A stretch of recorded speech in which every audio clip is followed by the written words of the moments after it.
नमस्ते। मैं हूं डॉक्टर विशाल पुरोहित और आपका कल्पना एस्थेटिक्स की हेल्थ इन्फॉर्मेशन सीरीज में स्वागत है। आज का सवाल है, कौन सा हेयर ट्रांसप्लांट करवाना चाहिए?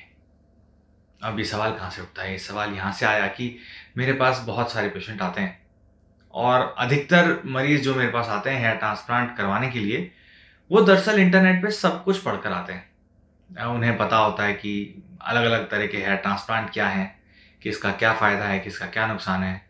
एफयूई टेक्निक की कैसे एफयूई टेक्निक कैसे की जाती है, स्ट्रिप टेक्निक कैसे की जाती है, दोनों के क्या फ़ायदे हैं, क्या नुकसान है। लेकिन उनका सवाल ये रहता है कि डॉक्टर मेरा तो एक ही सर है और मुझे एक ही रास्ता पकड़ना है, तो वो रास्ता कौन-सा हो जिसमें मुझे मैक्सिमम रिज़ल्ट मिले? इसका कोई सिंपल आंसर नहीं है, मैं कोशिश करूँगा आपको छोटे में समझाने की। अगर ये सोचा जाए कि आपके लिए और सिर्फ़ आपके लिए हेयर ट्रांसप्लांट कैसा होना चाहिए, क्या होना चाहिए, तो ये 3-4 बातों पे निर्भर करता है। एक, तो आपके बालों की क्वालिटी कैसी है? क्या वो पतले हैं, सीधे उगते हैं या वो मोटे हैं, घुंघराले हैं? दूसरा, आपको कितना डर लगता है? और तीसरा, आपका गंजापन कितना है? 2 पहले फैक्टर हैं वो बहुत इंपॉर्टेंट हैं और तीसरे वाले को कंसिडर करने की कोई ज़रूरत नहीं है। बताता हूँ कैसे। देखो, अगर आपके बाल पतले हैं और सीधे उगते हैं, तो बालों में ओवरलैपिंग बहुत कम होगी। हेयर ट्रांसप्लांट का मेन काम बाल लगाना नहीं है। दरअसल हेयर ट्रांसप्लांट करते हैं हम गंजापन छुपाने के लिए। अब हमें गंजापन छुपाना है बालों की मदद से, तो बालों की ओवरलैपिंग कितनी होती है उस पर निर्भर करता है कि घनत्व कैसा दिखाई देगा। अगर पतले-पतले बाल हैं तो उन्हें इकट्ठा करके लगाना पड़ेगा। अगर मोटे घुंघराले बाल हैं जहाँ ओवरलैपिंग बहुत ज़्यादा होती है, तो उन बालों को थोड़ा-सा दूर लगाएँगे तो भी चल जाएगा, वो उतना ही अच्छा कवरेज देंगे। दूसरा पॉइंट है, आपको डर कितना लगता है? अब मेरा मतलब, जभी भी मैं लोगों को समझाने लगता हूँ, पेशेंट को समझाने लगता हूँ कि हेयर ट्रांसप्लांट कितने तरह के होते हैं। अब देखिए, मैं दोनों एफयूई और स्ट्रिप टेक्निक करता हूँ और अक्सर पेशेंट्स को दोनों ही समझाता हूँ। मैं जब स्ट्रिप की चर्चा करने लगता हूँ कि कान से लेकर दूसरे कान के ऊपर तक में लंबी पतली पट्टी त्वचा की काट के निकालेंगे, जिसमें त्वचा भी होगी और बाल और उनके जड़ भी होंगे, और बाद में उसे बंद करने के लिए टाँके लगाएँगे, तो सब लोग ना उसे इमेजिन करने लगते हैं, उनके दिमाग में चलने लगता है। अब चीरा लगेगा और टाँके लगेंगे, ये इमेजिनेशन जो है वो डरावनी है, कोई भी डर जाता है। एक बार के लिए दिमाग में टेंशन होती है। और वहीं मैं कहता हूँ कि एफयूई के अंदर वो एक गोल बिट लेते हैं और वो गोल बिट चलती है ऐसे गोल-गोल और बालों के चारों तरफ एक गोला काट देती है और फिर बाल को पकड़ के चूट के निकाल लेते हैं। वो इमेजिन नहीं कर पाते तो डर नहीं लगता। हालाँकि उसमें भी वो उतना ही डीप जाने वाला है जितना स्ट्रिप निकालते समय जाएगा।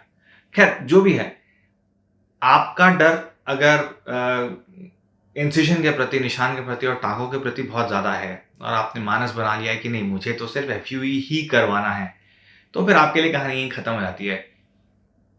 एफयू के अलावा और कुछ आपने सोच ही नहीं रखा, तो डिस्कशन के लिए अब कुछ भी नहीं बचा। और तीसरा पॉइंट है कि आपका गंजापन कितना है। ये वो पॉइंट है जिसे उठा के बिल्कुल साइड में रख दो और बिल्कुल भी इसके बारे में मत सोचो, क्योंकि गंजापन फिक्स नहीं होता। किसी को ग्रेड 2 है तो वो धीरे-धीरे ग्रेड 7 तक भी जा सकता है। देखो, हेयर लॉस एक ऑनगोइंग प्रोसेस है। ऐसा नहीं है कि हेयर ट्रांसप्लांट करवाने के बाद बाकी के बाल झड़ना बंद हो जाएँगे। हेयर ट्रांसप्लांट गंजे भाग को भरने के लिए होता है, वो हेयर लॉस का ट्रीटमेंट नहीं है। अगर बाल झड़ने की समस्या है, तो मेडिकेशन के अलावा उसका कोई इलाज नहीं है। अब मेडिकेशन काम करेगा कि मेडिकेशन काम नहीं करेगा, ये वक़्त बताएगा। हाल-फिलहाल हमारे पास ये है कि गंजे भाग को कवर करने के लिए हेयर ट्रांसप्लांट है और झड़ते बालों को रोकने के लिए मेडिकेशन ट्रीटमेंट है। आज हो सकता है ग्रेड 2, ग्रेड 3 हो, आगे जाके ग्रेड 7 में कन्वर्ट हो सकता है। तो हेयर ट्रांसप्लांट के प्रोसीजर की चॉइस, कि वो बड़ा होना है कि छोटा होना है या स्ट्रिप होनी है या एफयूई होना है, ये इस पे डिपेंड नहीं करती कि अभी कितना हेयर लॉस है। तो अभी जितना भी हेयर लॉस है उठा के साइड में रखिए। आप ये सोचिए कि आगे 5 साल और उसके आगे 5 साल और पूरी लाइफ में क्या बदलाव आने वाला है, उसके हिसाब से डिसीजन लेना ज़रूरी है। अच्छा, इन 3 बातों के अलावा 2 बातें और हैं सोचने वाली। मैं यहाँ पे स्ट्रिप और एफयूई के बीच में डिफरेंसेस नहीं गिनाऊँगा, उनके लिए मैंने अलग वीडियो बना रखे हैं, आप देखना। मगर ये काम की चीज़ आप दिमाग में ज़रूर डालो। एक, एफयूई सर्जरी सिर्फ़ एक बार हो सकती है और वो एक बार क्यों हो सकती है मैंने वीडियो बना रखा है, उसमें बताया हुआ है। और स्ट्रिप टेक्निक को मल्टीपल टाइम्स करना रहता है। अगर हम सिर्फ बालों की संख्या की बात करें कि एफयूई तकनीक से और स्ट्रिप तकनीक में ज़्यादा बाल किस में निकल के आते हैं, तो मल्टीपल स्ट्रिप सेशंस के बाद में मैक्सिमम बाल आपको स्ट्रिप टेक्निक से ही मिलेंगे।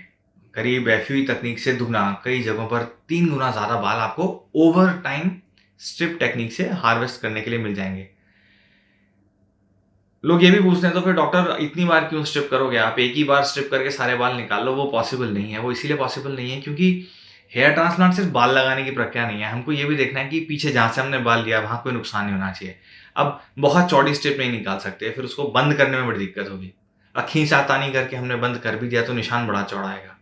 हेयर ट्रांसप्लांट हमें इस तरह से करना है कि जहाँ से बाल निकाले हैं वहाँ किसी को पता नहीं पड़ना चाहिए कि वहाँ से बाल निकाले हुए हैं। वो आमतौर पर दिखना नहीं चाहिए। तो उसके लिए स्ट्रिप कितना मोटा ले सकते हैं उसका माप फिक्स्ड है। अलग अलग लोगों में अलग अलग होगा, स्किन की लैक्सिटी पर डिपेंड करेगा, लेकिन फिर भी पूरा डोनर एरिया तो नहीं ले सकते। तो पतली सी स्ट्रिप आएगी और अगर और बाल चाहिए तो फिर 15 महीने वेट करके और एक और स्ट्रिप कर सकते हैं जो कि उसी लाइन में निशान आ जाता है और आप बाल निकाल सकते हो।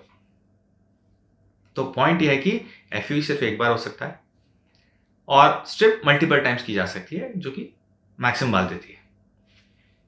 अब ये बेसिक सारे के सारे कंसेप्ट अंडरस्टैंडिंग आप वैसे बहुत सारे वीडियो देखोगे तो भी आपको समझ में आ जाएगा।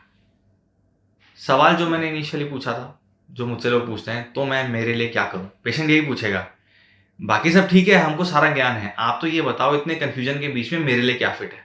तो अब कंफ्यूज होने की जरूरत नहीं है, मैं बहुत सिंपल सा समझाता हूँ। देखो, आपका हेयर लॉस कितना भी हो, एक ना एक दिन वो पूरा हो सकता है। इस बात को ध्यान में रखते हुए इस तरह सोचा जाए कि अगर आपने मानस बना लिया है कि आपको स्ट्रिप तकनीक से दूर रहना है, आपको नहीं चाहिए कि कोई चीरा लगाए और आपको नहीं चाहिए कि टांके लगें और सिर्फ एफयू ही करवाना है, तो बात खत्म। अब जो भी होगा वो डॉक्टर के हाथ में है और वो एक बार में जितना लगा पाएंगे उतना लगा देंगे। भविष्य में अगर और ट्रांसप्लांट कराना हो तो उसके लिए ज़्यादा गुंजाइश नहीं बचती। एफयू करने के बाद में दोबारा एफयू नहीं हो सकता। एफयू करने के बाद में लेकिन दोबारा स्ट्रिप हो सकती है। हम पट्टी काट के निकाल सकते हैं और उससे लेके बाल लगा सकते हैं, लेकिन उसमें समस्या क्या आती है कि हार्वेस्ट इतना बढ़िया नहीं होता। खैर, काम की याद मुद्दे की यह है कि एफयू सिर्फ एक बार होने वाली है। अब अगर आपके दिमाग में आता है या कोई मुझसे पूछता है कि मेरे को इससे फर्क नहीं पड़ता कि एफयू कर रहे हो चाहे स्ट्रिप कर रहे हो, मुझे तो मैक्सिमम रिजल्ट चाहिए है, अब बताओ क्या करना है। अब अगर मैक्सिमम रिजल्ट चाहिए है तो 2 क्वेश्चन अधिकतर मेरे पास निकल के आते हैं। एक तो ये कि डॉक्टर एक काम करो, आप पहले तो एफयू कर दो, अब जब भविष्य में जरूरत पड़ेगी तो स्ट्रिप करवा लेंगे। मैं कहता हूं वेरी बैड आइडिया। दूसरा, आप स्ट्रिप निकालो, उसमें से जितने बाल निकलते हैं निकाल लो और बचे हुए एरिया में से एफयू निकाल लो। ये आधा बैड है, ये पूरा बैड नहीं है, ये आधा बैड है।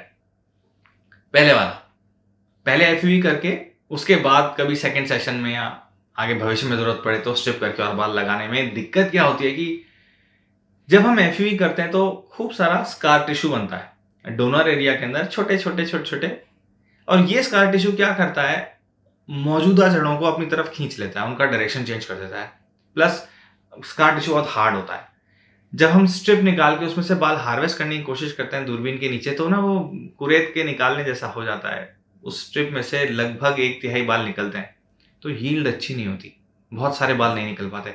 ऐसा नहीं है कि एक नॉर्मल स्ट्रिप के कंपैरिजन में एफयू करने के बाद अगर स्ट्रिप करके निकालेंगे तो मुश्किल से 1/3 से आधे बाल निकलेंगे, बाकी सारे बाल बर्बाद। तो इसीलिए बहुत समझदारी भरा ऑप्शन नहीं है। अगर स्ट्रिप करवाना ही था तो मैं समझता हूँ पहले करा लेते।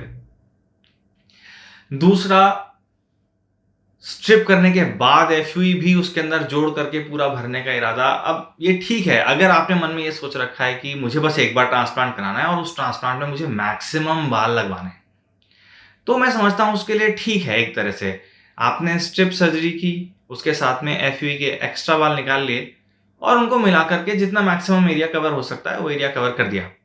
लेकिन यहां पर भी 2 बहुत इंपॉर्टेंट बातें आ जाती हैं। एक, हेयर लॉस एक ऑनगोइंग प्रोसेस है। हो सकता है आज आपका स्टेज 4 या स्टेज 5 हो, भविष्य में बढ़ सकता है। अब अगर फ्यूचर में आपका मन कर गया और बाल लगाने का, तो आप आज ऐसा सोचते हो कि आपको सिर्फ एक ट्रांसप्लांट कराना है, आप 5 साल बाद क्या सोचोगे आपको भी नहीं पता। बेस्ट वही टेक्निक रहेगी जो आपको फ्यूचर में और बाल लगाने का मौका दे। और दूसरा, स्ट्रिप निकाल के हमने बाकी एरिया से एफयू भी निकाल लिया, तो फिर वही दूसरा ट्रांसप्लांट नहीं हो सकता। मतलब हो सकता है, पर यील्ड बहुत कम आएगी। तो एफयू मोटा मोटा मेरा मानना है कि स्ट्रिप टेक्निक को एफयू के साथ कंबाइन करने का कोई मतलब नहीं है। अगर फ्यूचर में और बालों की ज़रूरत पड़े तो मामला गड़बड़ा जाता है। स्ट्रिप सबसे बढ़िया रिजल्ट तब देती है जब हम स्ट्रिप उस एरिया में से निकालें जहाँ पे पहले ज़्यादा छेड़छाड़ नहीं की हुई है। चलिए, तो पेशेंट मुझसे पूछता है कि अब डॉक्टर साहब आप बताइए कि क्या करना चाहिए, आइडियली क्या करना चाहिए और मैं क्या करता हूँ। लगभग सेम है, ज़्यादा फर्क नहीं है। मैं आपको पहले मेरा तरीका बताता हूँ, फिर मैं आपको बीच में बताता जाऊंगा कि बाकी सर्जन उसको किस तरह से मॉडिफाई करते हैं। हर सर्जन का एक अपना अलग स्टाइल है, अपनी अलग पकड़ है। और हेयर ट्रांसप्लांट सिर्फ साइंस नहीं है, उसके साथ में कला भी है। सर्जन का एक्सपीरियंस भी बहुत मायने रखता है। देखिए, आप सर के गंजे भाग को दो भागों में बांट सकते हो। एक तो हो गया क्राउन, ये ऊपर वाला गोल हिस्सा, और एक हो गया ये आगे का हिस्सा पूरा। और इस आगे वाले हिस्से को भी दो भाग में बांट सकते हैं अपन। एक तो बिल्कुल आगे हेयर लाइन और फ्रंटल रीजन, और एक ये बीच का पार्ट, मिडल पोर्शन। मैं ट्रांसप्लांट इस तरह से सजेस्ट करता हूं कि सबसे पहले प्रायोरिटी होनी चाहिए हेयर लाइन और फ्रंटल रीजन, क्योंकि कोई भी आपको देखता है तो वो सामने से दिखता है। आपकी सारी फोटोग्राफ सामने से खींचती हैं। एक सिंगल स्ट्रिप में इतने बाल निकलते हैं कि हम अच्छी डेंसिटी में भर के और हेयर लाइन और ये सामने का एरिया कवर कर सकते हैं। मैं मैक्सिमम स्ट्रिप की बात कर रहा हूं। अब अगर बाल पतले हैं तो वो बस यहीं बीच तक आएंगे, हम पीछे तक एक्सटेंड नहीं कर सकते। मतलब पूरा आगे का एरिया नहीं कवर कर सकते। नहीं करना चाहिए। कर सकते हैं, वो दूर दूर हो जाएंगे, अच्छे नहीं लगेंगे, या यूं कहूँ कम अच्छे लगेंगे। लेकिन अगर बाल मोटे हैं, घुंघराले हैं, तो उन्हें फैला के पूरा लगा सकते हैं। सेकेंड हेयर ट्रांसप्लांट में हम ये देखते हैं कि पहले हेयर ट्रांसप्लांट का क्या रिजल्ट आया। भाई, हर मनुष्य का शरीर हेयर ट्रांसप्लांट को अलग तरह से रिस्पॉन्ड करेगा। सबके बालों की क्वालिटी अलग है। किसी के पतले हैं, लंबे उगते हैं, सीधे उगते हैं, किसी के घुंघराले और मोटे उगते हैं। अगर पहले वाले हेयर ट्रांसप्लांट का रिजल्ट हमें कम लगता है, तो हम सेकेंड ट्रांसप्लांट में उस कम रिजल्ट को थोड़ा सा भर के और पीछे क्राउन एरिया तक पूरा कवर करने की कोशिश करते हैं। अगर हमको पहले वाले रिजल्ट अच्छे लगे तो भी एक बार हेयरलाइन फोर्टिफाई करने की कोशिश करते हैं और उसको क्राउन एरिया तक ले जाते हैं। ऐसा बहुत कम होता है कि मैं सेकेंड ट्रांसप्लांट के अंदर सीधा क्राउन कर दूं। मैं यूजुअली क्राउन थर्ड सेशन के बाद ही सजेस्ट करता हूं, क्योंकि जो भी आपको दिखेगा सामने से दिखेगा। अल्टीमेटली ये आगे वाला हिस्सा बहुत इंपॉर्टेंट है। दूसरा, क्राउन ऐसे है चपटा एकदम, ये गोला पीछे से एकदम बिलबोर्ड की तरह दिखाई देता है, जबकि आगे वाला हिस्सा है ना, ये टेढ़ा है, ऐसा आड़ा है। अब वो क्योंकि आड़ा है और अगर दूर दूर भी बाल लगे होंगे तो भी घने दिखाई देंगे, और वो पीछे वाला हिस्सा एकदम फ्लैट है, तो उसको तो अच्छे से भरना जरूरी है। नहीं तो जितने भी बाल लगाएंगे ना, अगर वो कम पड़ गए तो वो कम ही नजर आएंगे। पीछे कुबेर का खजाना नहीं है, पीछे में बालों की संख्या लिमिटेड है। अब वो जो लिमिटेड बाल है उनको हमें डिस्ट्रीब्यूट करके लगाना है, उसके लिए कलाकारी चाहिए। और अकल ये कहती है कि पहले वो हिस्सा कवर करो जो कि सामने से दिखाई देता है। लेकिन फिर भी कभी कभी पेशेंट्स के बाल इतने मोटे होते हैं कि एक बार में वो हेयर लाइन से लेकर के क्राउन रीजन तक पूरा कवर हो जाता है और उसका रिजल्ट बहुत अच्छा आता है। ऐसे केस में हम सेकेंड ट्रांसप्लांट में क्राउन कर सकते हैं। मैं समझता हूं लगभग सभी सर्जन इसी तरह से सर्जरी करते हैं। यही मोटा मोटा गेम प्लान रहता है कि किस तरह से प्रोसीड करें। अब इसमें टेक होम मैसेज ये है कि हेयर ट्रांसप्लांट सिंगल प्रोसेस नहीं है, वो एक बार में करने वाली सर्जरी नहीं है। दूसरा, अगर बाल पतले हैं तो एफयूई से बेटर मैं स्ट्रिप समझता हूं, क्योंकि एफयूई के अंदर बाल थोड़े दूर दूर लगाने पड़ते हैं, क्योंकि एफयूई के उस बाल के गुच्छे के साथ में थोड़ी त्वचा एक्स्ट्रा होती है, जबकि हम स्ट्रिप टेक्निक के अंदर सारी स्किन छांट सकते हैं, तो सिर्फ बाल लगा सकते हैं। डेंस पैकिंग करनी है तो उसके लिए स्ट्रिप बहुत अच्छा है। मैंने कोशिश की है आपको ये बताने के लिए कि किस तरह से हेयर ट्रांसप्लांट के लिए प्रोसीड किया जाए, किन बातों का ध्यान रखा जाए। आपके लिए एग्जैक्टली क्या सही है वो आप अपने आप से नहीं बता पाओगे। आप अपने आप को आईने में देख करके ये नहीं बता सकते कि मेरे बाल कितने मोटे हैं, कितने पतले हैं, और कितने कितने भाग में कितने बाल लगाने से क्या इफेक्ट आएगा, ये वक्त बताएगा, या ये आपके सर्जन बताएंगे जिनको एक्सपीरियंस है इस चीज का। बेस्ट यही रहेगा आप सर्जन से जाके मिलो और ढंग से डिस्कस करो। स्ट्रिप टेक्निक से डरना बंद कर दो, वो बहुत सिंपल है और बहुत बढ़िया ट्रीटमेंट देती है, बट ऑब्वियसली सर्जन अच्छे होने चाहिए। बाकी एफयूई और स्ट्रिप दोनों बहुत अच्छी प्रक्रियाएं हैं, दोनों बहुत अच्छे रिजल्ट देती हैं, लेकिन दोनों में टेक्निकल डिफरेंसेस हैं, जिस कारण से एफयूई सिर्फ एक बार की जा सकती है और स्ट्रिप जो है हम मल्टीपल टाइम्स कर सकते हैं। अब अगर एफयूई या स्ट्रिप से संबंधित आपके मन में कोई भी सवाल हो तो आप बेझिझक मुझे कमेंट सेक्शन में पूछिए। मुझे आपके सवालों का इंतजार रहेगा। धन्यवाद।